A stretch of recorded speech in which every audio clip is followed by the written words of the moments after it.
இதுல பெண் ஜாதகத்துல செவ்வாய்ன்றது கணவன் மங்களகாரகன் சொல்லுவோம், திருமண வாழ்க்கைக்கும் சொல்லுவோம். சோ இந்த காலகட்டத்துல ரிலேஷன்ஷிப்ல இருக்கிறவங்க அதை கவனமா எடுத்துட்டு போங்க. வெட்டி விட்டு போயிரும். கல்யாணமானவங்களுக்கு தொந்தரவு கொடுக்கும். மணமகனும் நினைக்கிறவங்க 2026 கொஞ்சம் பெண்டிங் வச்சிடலாம்னு சொல்லுவேன். ஒரு உங்க சுயஜாதத்துல தசாபதியில ரொம்ப ஃபேவரபிளா இருந்தா கவனமா எடுத்துட்டு போங்கன்னு மட்டும் சொல்லலாம். மத்தபடி ஓவராலவே ரிலேஷன்ஷிப் வந்து ரிலேஷன்ஷிப் இறங்குறவங்க கூட கொஞ்சம் கவனமா திருமண வாழ்க்கை கொஞ்சம் பெண்டிங் போட்டு போறது கொஞ்சம் அட்வைசபிளா இருக்கும். புதன் மேல கேது இருக்கும்போது நான் சொன்ன மாதிரி ராகு மேல கேது இருக்கும்போது நிறைய சுகர் கோட்டிங் விஷயத்தெல்லாம் பேசுவாங்க.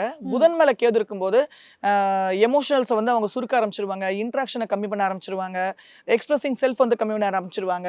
ஸோ இந்த விஷயங்கள் எல்லாம் வந்து கவனமாக ஹேண்டில் பண்ணணும். வார்த்தைகள் சுருக்கிறோன்னு அவசியம், ஆனால் எந்த இடத்துல நம்ம வார்த்தைகளை வெளிப்படுத்தணுமோ சில விஷயங்கள் அந்த இடத்துல வெளிப்படுத்தி தான் ஆகணும். தேவையில்லாத புது நட்புகளில் இறங்கும்போது கவனமாக இருக்கணும். ஃப்ரெண்ட்ஷிப் ஆரம்பிச்சோடனே கட் பண்ணி விட்டுரும். நிறைய ரிலேட்டிவ்ஸ் அவங்க இன்ட்ராக்ட் பண்ண மாட்டாங்க, சொந்த பந்தங்களோட விஷயங்களுக்குலாம் நிறைய கலந்துக்க மாட்டாங்க, பிரயாணங்கள் அதிகமாக மேற்கொள்றதுல விருப்பப்பட மாட்டாங்க. ஸோ இந்த மாதிரி விஷயங்களை கொஞ்சம் அவங்க கேர்ஃபுல்லாக இருந்துட்டாங்கனால இந்த புதன் மேல கேதுவை பொறுத்த வரைக்கும் நான் சிம்பிள் ரெமடி எந்த கிரகத்துக்கு மேலே இருந்துட்டு போட்டோம். சிம்பிள் ரெமடி நான் சொல்றது வந்து ஸ்டிக் டு சர்டன் ப்ரோட்டோகால். இதெல்லாம் பண்ணக்கூடாது அப்படிங்கிற மாதிரி. And don't attach.